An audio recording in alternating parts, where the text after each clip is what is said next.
Hello, everybody. Hi, welcome to East Bay IANDS. My name is Dave, and I facilitate the group.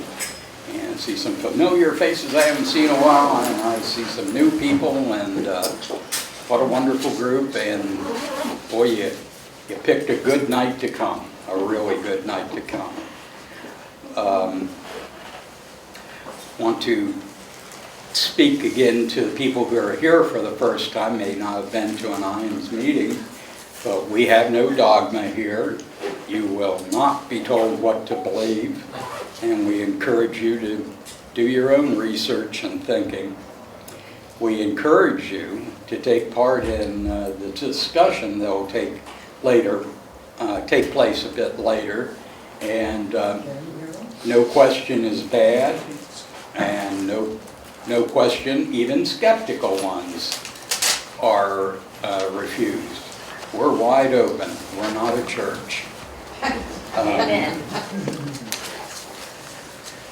We'll be meeting till around 8:30. We'll take a break, short break, to allow you to devour the feast back there, and then we'll come back for questions and answers and anything you'd like to do.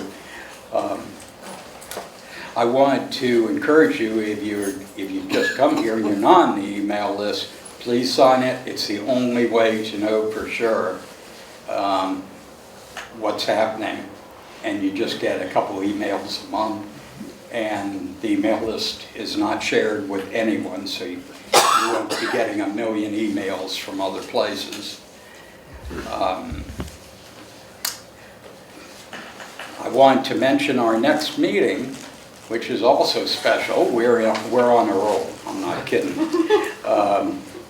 Next month, on St. Patrick's Day, we will have an Irish lass, and a famous one in NDE circles, Kimberly-Clark Sharp.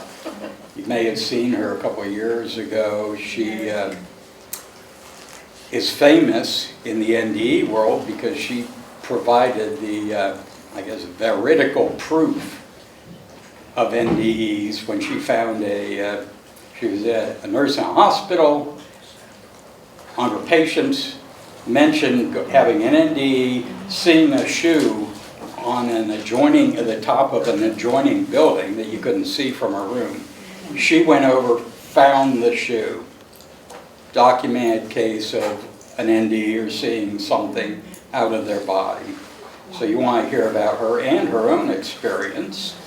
So do come to see her. All right. Not to throw shade on tonight, though, because, well, listen to this. We originally, and this is why you get on the email list, because half the time I tell you what to expect the next month, it turns out I'm outright lying, and that was true again this month. We're supposed to have Yvonne Caisson, who was the new president of IANDS, and NDE many times over.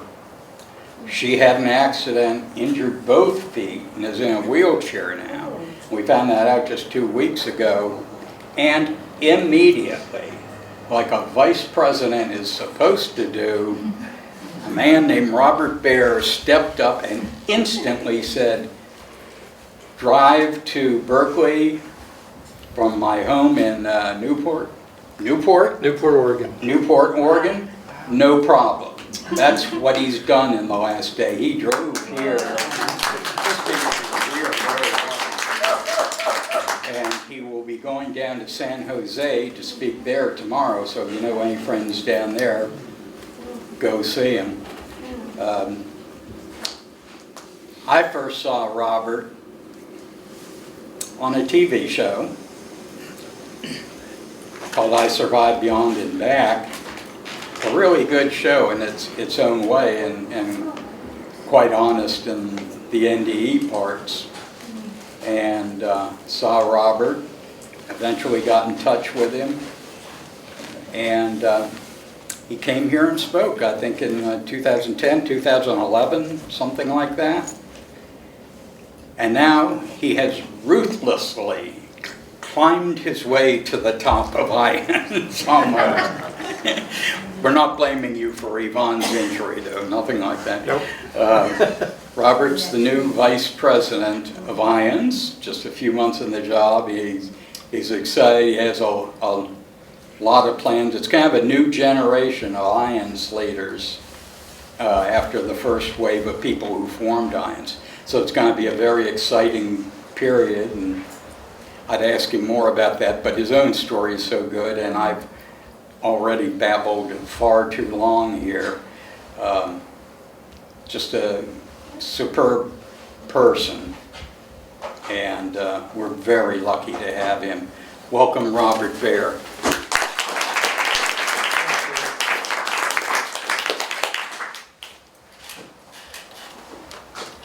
My name is Robert Baer.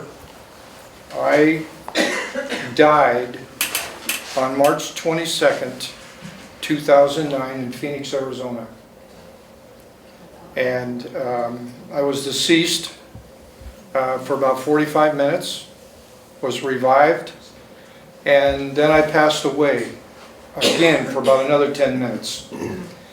The same day, and I do celebrate 2 birthdays. I'll be 11 years old next month.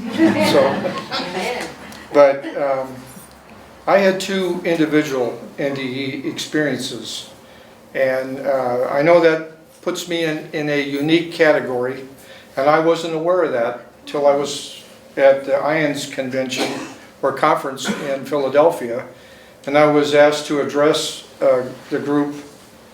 the conference with a couple other people that had been in the same category. But I am so grateful. I've had 3,985 additional days of life.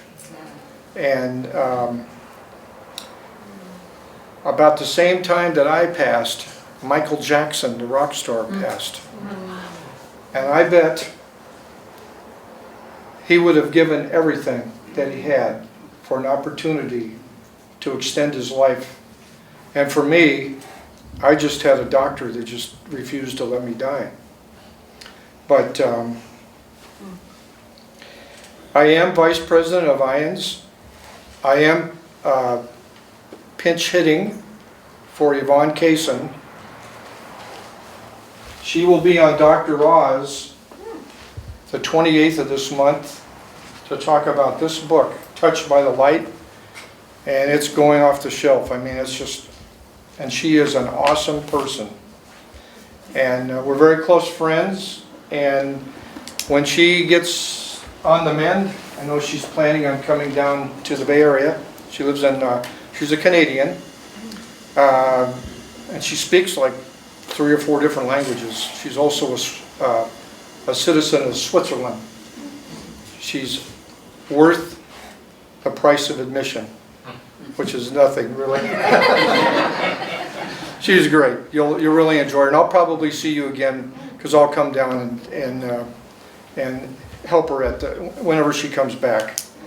But a couple things.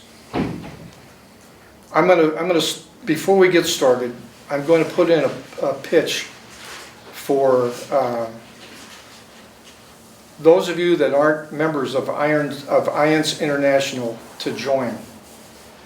And our conference is going to be in Salt Lake City this year, around Labor Day. Next year, we're going to be here in the Bay Area. So it's a great opportunity. Dave's right.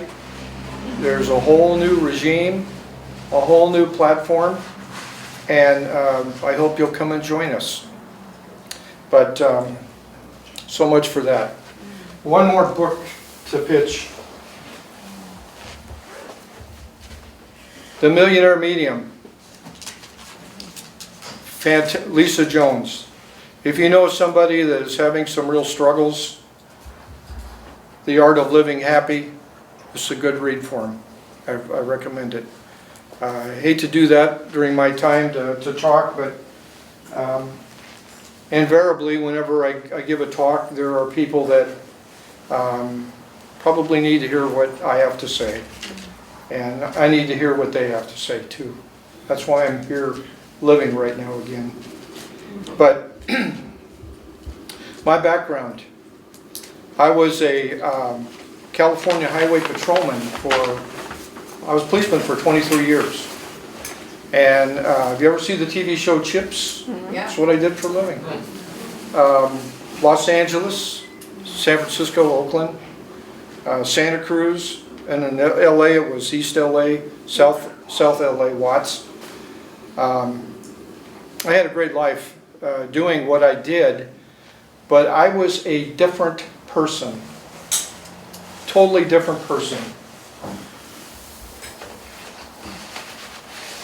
I'm sorry to do that.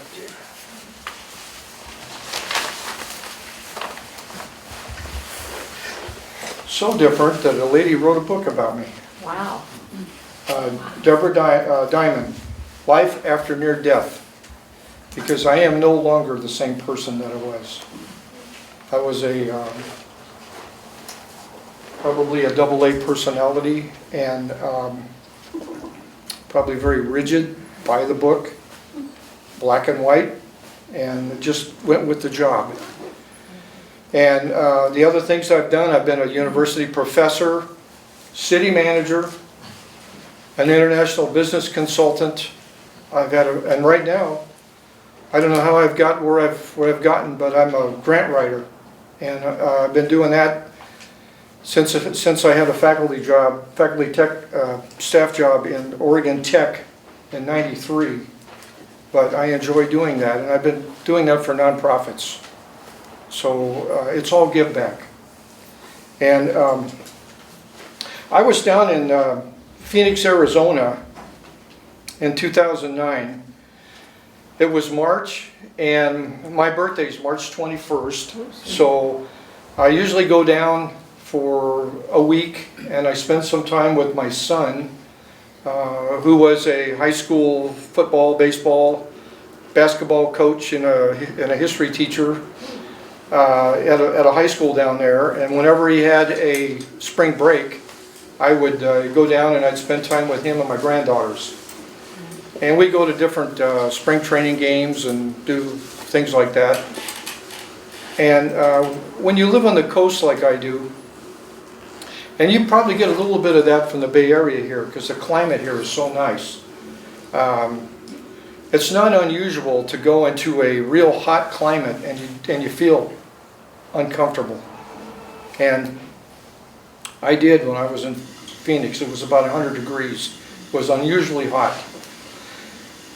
But I had a full physical where you have the treadmill and all the lab work and doctor's exam, and I'd passed with flying colors. This was at the end of 2008.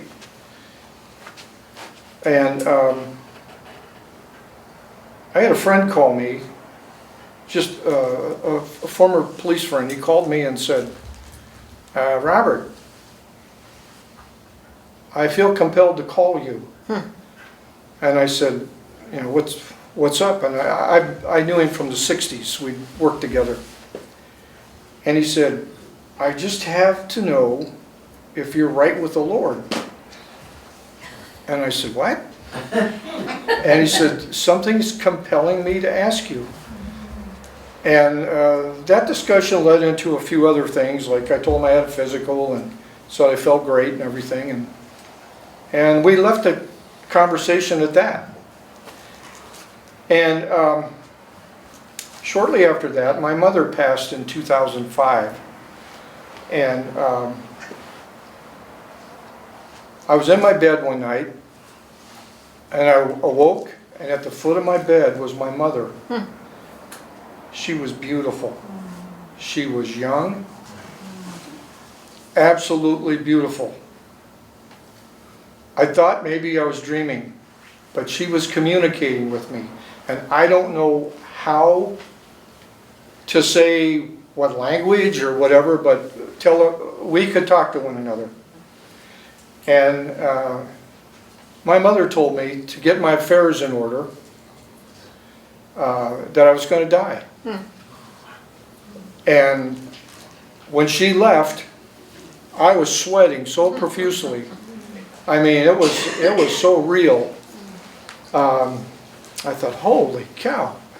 I couldn't go back to, I just couldn't go back to sleep. And the other thing that happened, that fellow that had called me to ask me if I was right with the Lord, he died. And I actually went down and I helped with his eulogy. And it was just a series of incidents that happened. And before I went to Arizona, I was in bed one night, woke up, and there was my friend at the foot of the bed, the same guy. And he goes, I'm going to bring you through the light. And it was the same thing where I could talk to him. And I said, what? We were talking, and I said, Don, you look great. So I'm going to bring you through the light. And all of a sudden he said, I have to leave now. I want to go see my grandchildren in Sacramento. That's the last thing he said. And I woke up, the same thing. I mean, I could not do anything for a couple days. It was just like, it was like the Twilight Zone. But I just had a physical. I passed with flying colors. I kind of thought, I'm in pretty good health. And I was 60 years old at the time. So I thought, you know, just happened. I did find out that his grandkids did live in Sacramento and made some calls. So that was confirmed. I just had to know. But anyways, I went to Phoenix, visited with my son and my granddaughters. The whole week I just felt terrible. I felt nauseated. I mean, it was just, I didn't feel good. And I thought, man, I can hardly wait to get back to Oregon. And I could really use some of that coastal rain. I just love that climate. And so my son dropped me off at the airport. We said our goodbyes. And I just wasn't feeling good. I walked in the terminal, used the restroom, looked at the TSA line. It was just, so long. And I thought, how am I going to do this? So I went to the TSA line, and then there was a little market there where you could buy aspirins. I bought a couple aspirins thinking, well, it's probably a good thing I did. I took them, and I thought, I'm going to John Wayne this and get home to Oregon. Well, I got on the plane, and as I was putting my luggage in the overhead bin, I dropped dead. Wow. That was it. And I was so blessed. There were two firemen from the Seattle area that were on the plane. It hadn't taken off, and they started to give me CPR. I don't remember any of this with them because I gravitated into light. And someone was with me. I don't know who it was. I like to think it was my friend who told me that he would. You know, we were policemen together for years, and it was kind of like a brotherhood, or a brother and sisterhood. And I just started to go up into this light. And it was the most wonderful feeling. Nothing else mattered. Nothing. And as I gravitated up there, the next thing that I remember, I was in the presence of, it still gives me chills to think about it, a divine power. I mean, I could not even look. It was so humbling. I couldn't even look. And I was being talked to. I remember being asked, what good have I done? I just couldn't look. But the next thing I remember, there's all these souls. It's like an auditorium type thing, but it's not an auditorium, it's just all over. And my life, I had a life review. And it started from the day I was born until the day I died. And I know some people here have heard this before, like Kent's heard it a couple times, but I don't mean to be boring to you there, but I remember seeing things that were just, not only were they actual things that happened, I could feel myself going through things myself, but I also could feel everybody else's feelings and thoughts about me. It was terrible. I mean, when you have a lot of power like I did as a policeman, you affect a lot of lives. And the same thing with being a city manager or a big boss where you, maybe you've terminated somebody, or maybe something's happened and you wish you could have another chance to redo it. But I saw myself. I mean, I had a stuttering problem when I was young. And I saw my grandmother. My grandmothers were so special to me, both of them. There was one in particular that would work with me with my stuttering. She would get me to slow down. And she had seen Buffalo Bill's Wild West show. And I would ask her to tell me about this. And she'd say, Robert, I just told you about that. But then she'd sit there and tell it to me again. And it was so good to be around her and my other grandmother. They were so special. And I remember the Christmas especially of 1954, her last Christmas. My parents had given her get this, a Kodak Brownie Instamatic camera. I don't know if you remember those. Some of you might. 1954. But I remember watching my grandmother. My dad gave her the camera and she goes, this is too complicated. I don't want this. And he was showing her how to load the film and do everything. And now in retrospect, I'm just thinking, what would it be like if she had a cell phone? And that's how I am with my granddaughters. They'll sit there and they'll say, Grandpa, you need this application, you need that. No, I don't want that. You know, and then next thing I know, after I leave, after they visit me and leave, I got all these things on my phone that I didn't want. But I watched that, and it was so good to see her. But I also saw myself with life lessons. When I was probably about 5 years old, we used to get in a station wagon and drive to San Jose and go shopping on Saturdays. And I remember I was in the store and I asked my mother, actually I asked my father, can I get some baseball cards? They were a nickel. And my dad goes, ask your mother. So I went and asked my mother and she goes, no, can't have them. I stole them. And I got home with my parents and I was off in my bedroom and my mom opened the door and I had opened it up and I was just putting this little hard stick chewing gum in my mouth and my mother goes, Robert, where did you get that? And I got busted, so she goes, that's it. So she got my dad, they've loaded me up in the car, took me back to the store, made me apologize to the store owner. And my mom goes, call the police, take him to jail, we don't care. He needs to learn a lesson. I did learn a lesson from that. A real good life lesson. And I'm so blessed that my father was still alive. And when I told him what I had saw, I said, you did your job as a parent. It was so powerful. All the different things I saw, the things that I had done. I had a paper route. We went to high school together. Were you on a paper route? I was the San Jose Mercury News, yeah. And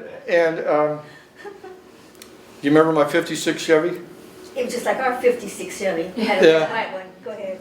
I had that. There were a couple ladies in Santa Cruz that wanted me to be their boyfriend, and I did not want to. My girlfriend was my car.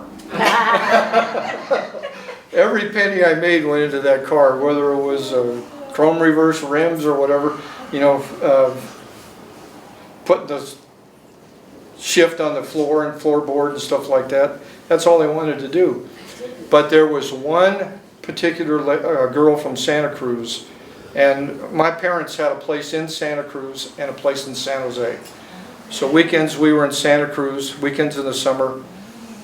Then we were in San Jose during the regular work week, because my dad was a contractor. And in fact, they owned Landmark Builders and built up a lot of Silicon Valley. So I was in Santa Cruz, and this young lady came by and she said, wanted me to go with her to a dance at the Coconut Grove. Oh, yeah. And I wanted to go cruising Beach Street with my friends. And I said, I can't go with you. So she got mad at me, and she came back and gave me this letter. Gave me a letter. Went with 3 other people. They got in a crash that night and died.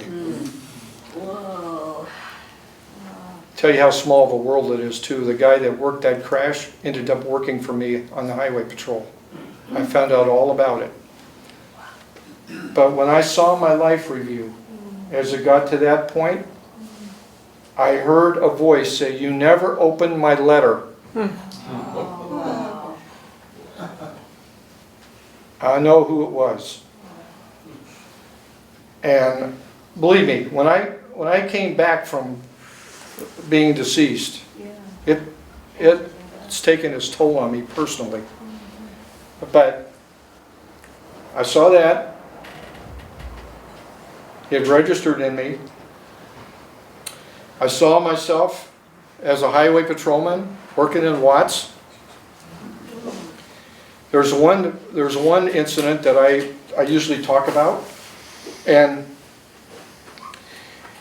down in South LA, Watts, after the riot, it was very tense.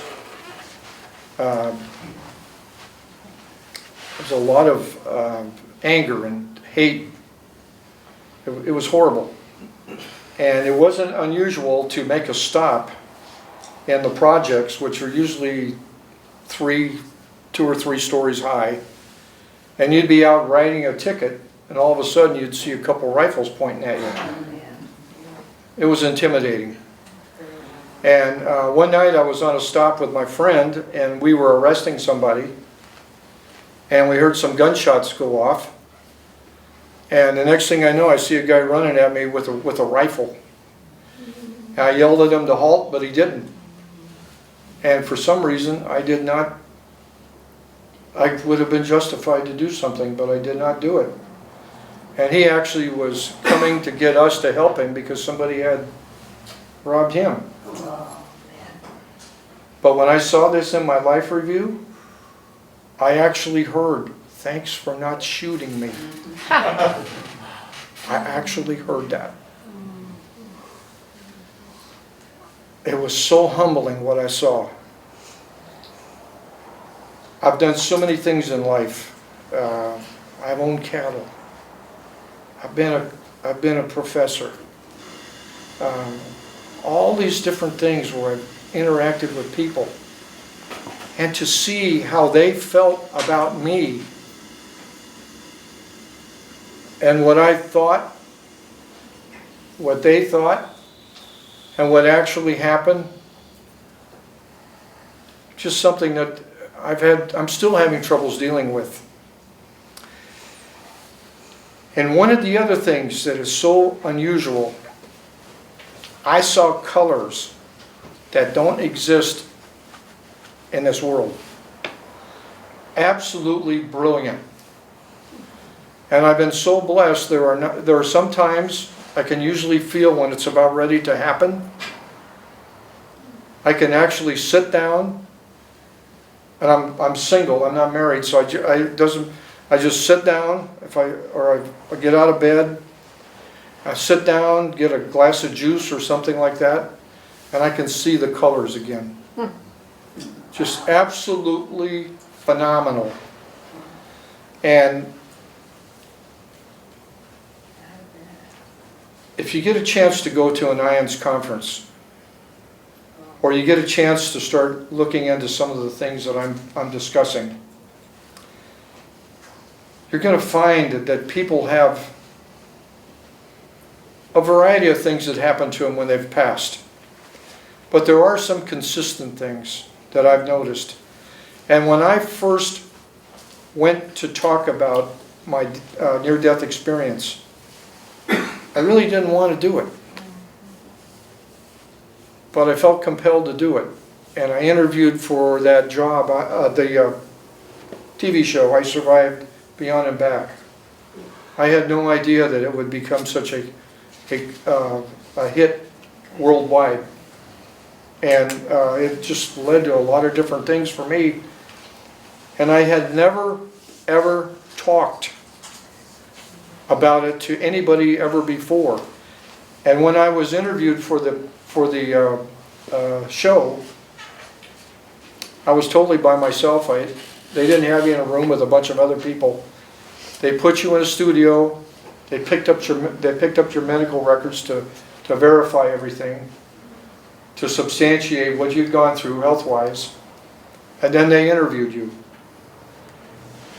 And I was just curious as to, when I asked the producer when it was all over, am I normal for a NDE? And she goes, they're pretty consistent. She says, we're finding that out. It was a research thing. And when I had my life review, I couldn't look at the higher power. I just couldn't do it. But I saw something fidget off to the side. And I looked, and my dog had died in 2000. Her name was Scooter. She was a black and white border collie. She was there. I saw her. And I thought, I didn't know they were part of the afterlife. It was so good to see her. She couldn't come to me, but I know she was there. And I ended up being revived, coming back to my body, and then they lost me again. And my second near-death experience, I was up on top of the emergency room bed, watching them work on me, and I could see the flat line. I could see it. I could hear everybody panicking and saying we lost him and so on and so forth. And then in another part of the hospital, I saw two people going through my wallet, trying to find my insurance cards. And all of a sudden, my attention went from me to my wallet, and I was trying to tell them where, because I had them in a special place. And then I realized they can't hear me. I'm dead. That's right. And all of a sudden, they pulled out my police ID, and they go, "Whoa, wait a minute! This guy's a retired highway patrol." When I was hooked up to all those machines in recovery, the doctor asked me, was talking to me, and he was really interested in if I recalled anything, and I told him. And I told him about the people that were going through my wallet. So he says, "Wait a minute." He got the people that were going through my wallet, brought him to my bed. And he says, you tell him what you saw. And I told them. And they go, that's exactly what happened. So I had 2 different experiences when I passed. And if you hear somebody get up and talk about hovering over their bed, I believe them. You know, watching people work on them, I believe it. If you see people going to a life review, I believe it. We are at the point, and I brought this up the last time I talked to this group. Whether you're Mark Twain or Marco Polo or Christopher Columbus, you are an explorer, or in Mark Twain's case, he liked to travel. And he would come back to San Francisco, rent a hall. There were no pictures. There was no video. There was him talking to a group. The same thing with Marco Polo, Christopher Columbus. They talked to the Queen and her people. Explained what they'd seen, and so on and so forth. That's all I can do to you. There's no pictures. There's no videos. There's nothing to document it. Just the fact that I'm standing up here telling you what I saw. If you want to believe me, that's fine. If you don't want to believe me, I accept that. But since I've been doing this, and Dave gave me my first break, if you want to call it that. Kathy Baker was supposed to speak, and she had been on a television show with me, and she got sick, and she called me and arranged for me to come here to... It's funny how you always replace people. And that started my speaking. But this group was the first one I spoke to. This is the 3rd time I've spoke here. But it's wonderful. I mean, being able to get up. I get up every day. I live every day like it's my last day. And I would encourage everybody to take a good look at where your life is, because everything is pretty much small stuff for me. I'm serious. I don't worry about a lot of things. If I get to it, I get to it. If I don't, I don't. But I'm not going to fret over it. And I'm not the same person that I was. Even my children have told me they like me better now. But I would encourage you, every chance you have, to listen to somebody who's been where I've been, because that is one of the top 10 questions of all time. What happens to me when I die? People like me will give you their account. You may want to hear another 10 or 20 of them. You may want to get on YouTube and take a look at some of the people that have put themselves out there. It's hard because you face a lot of wrath from people, but then when you realize, I think I'm supposed to be doing this. I think I'm supposed to be doing this. And I'm glad I'm here. Everybody here in this room is here because they're thinking about that in some way, shape, or form, what happens to them when they die. They are. And other things have happened to me. I don't talk about it a lot. I don't dwell on it a lot. But I have like medium tendencies. And for example, I was in a Walmart, which was a mistake. I never should have did this. But I was in a line in Walmart, and something said something about Chinese dragon red. I heard it. So I asked this lady, I said, did you just paint a wall Chinese dragon red? And she goes, oh, yes I did, how did you know? And then I don't know why I said that. It was a mistake. It was a mistake because her and a couple other people follow me out to my car. And I have those issues.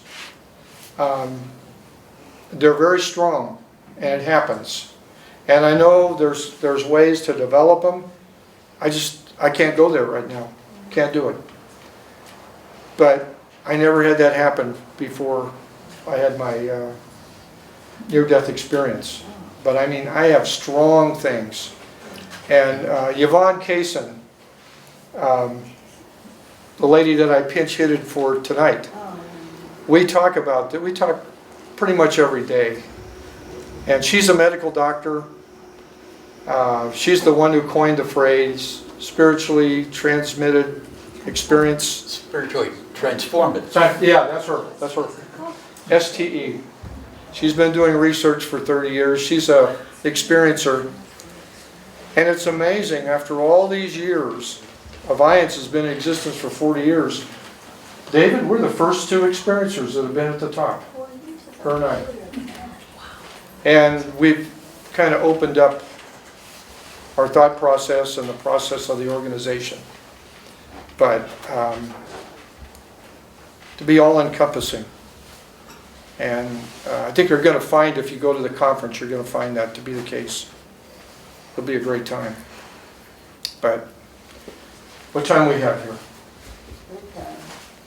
Not 20 after? 20 You after? can go on, or? Yeah, I got a couple more things I could talk about. I don't want to bore everybody here. Very interesting. One of the things that stood out in my mind was the ability to relive your life. And some of the best days of my life, I got to relive them. When I was 16 years old, What happened? I was with a couple of friends. We were down surfing down in Southern California. And I met this girl that it was probably the love of my life at the time. And she came up to San Francisco. She lived in Newport Beach. And that was probably one of the best days of my life. And even though her mom dragged us around, because she was like 15 years old.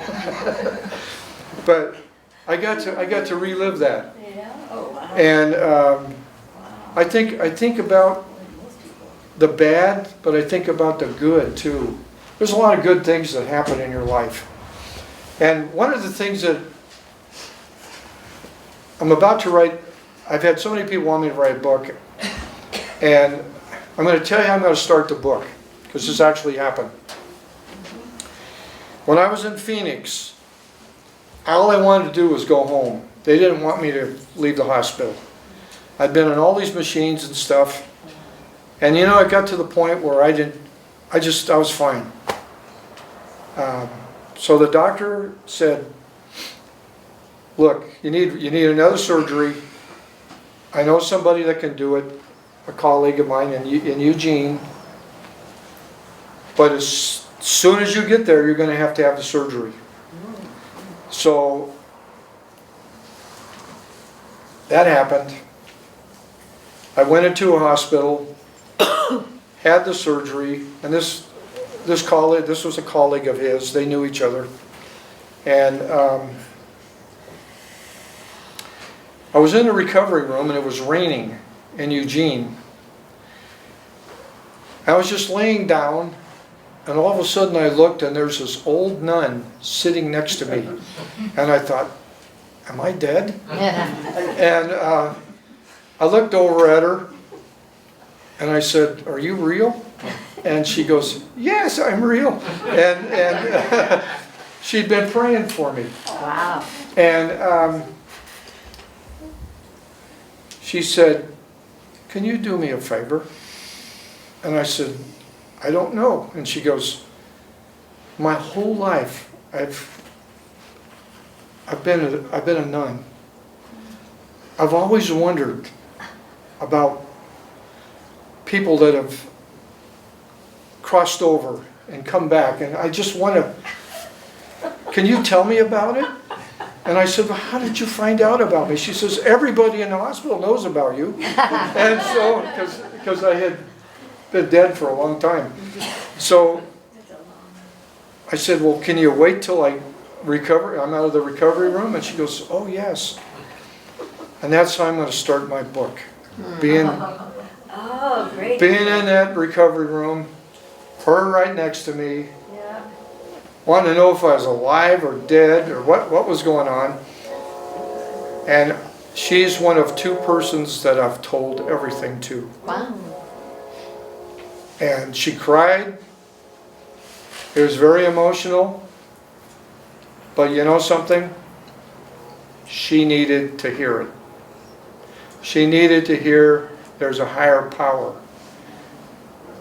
I experienced it. Whether somebody wants to believe it or not, I experienced it. No one will ever convince me any differently. And one more thing I'd like to recommend. I don't know why this popped up one night. I was on YouTube, and I was actually looking at some documentary about Napoleon, and this thing popped up on the side, and it was George Harrison's last interview, the Beatle. Oh. If you ever get a chance to see that, all you got to do is watch the first 5 minutes. Everything that I've told you, he was about to experience. He talked about fame, fortune, power. He should have been worried about what was going to happen to him when he died. It's a very compelling interview. I'd strongly recommend you see it. And it really hit home to me. And it probably got me to the point where I felt like I could talk. And one other thing that happened, I was driving back from California one night from visiting my father, and I was going along the Umpqua River Canyon late at night, trying to make it home, and I had the window rolled down because I was getting tired. So I had the radio on and lost everything, but there was one station that I could get. That was it. It was an AM station. And I think the message was for me. I never listened to George Ory's Coast to Coast show, but there it was. He had assembled a panel of so-called experts on near-death experiences. Wow. I could not believe what I heard. It was totally opposite of what I had experienced. And then I found out none of those people Yeah. were NDEers. They had put themselves forward as experts. A lot of them were counselors and in the academic world. And I'd been in the academic world myself as a professor. And I know what that's all about. I mean, I just know how you have the feeling that you're masters of your subject matter or whatever. And that really encouraged me to come forward. Because I didn't want people to not know what happened to me. And I found IANDS only through Kathy Baker, who was on the show with me, my same episode.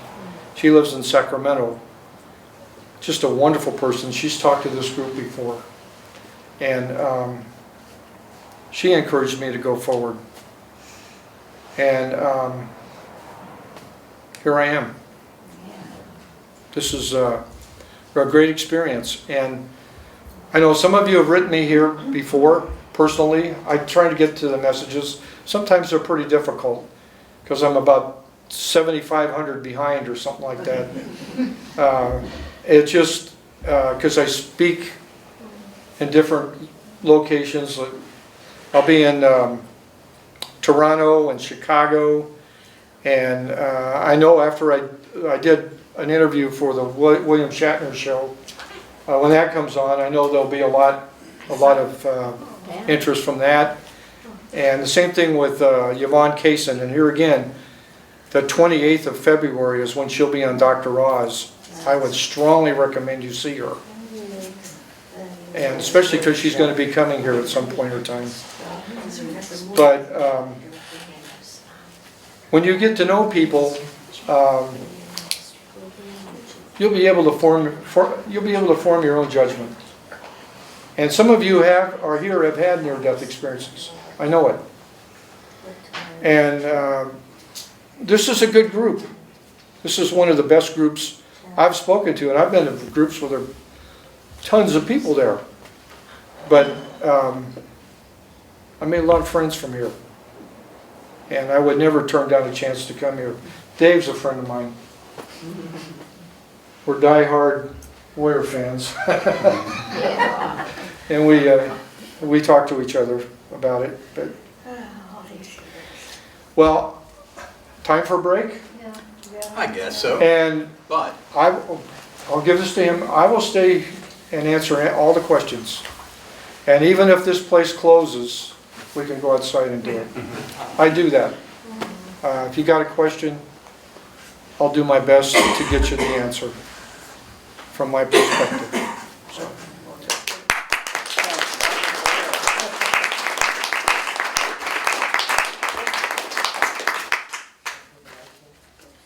Well, that's a good reason to support IANDS, is because someone like Robert is at the top now. So I hope you'll consider it. It's a great organization. We're going to take a break now for about 15 minutes. Please say hello to people. That's why you have name tags, and have some refreshments, and come back with any questions or comments you want. Thank you.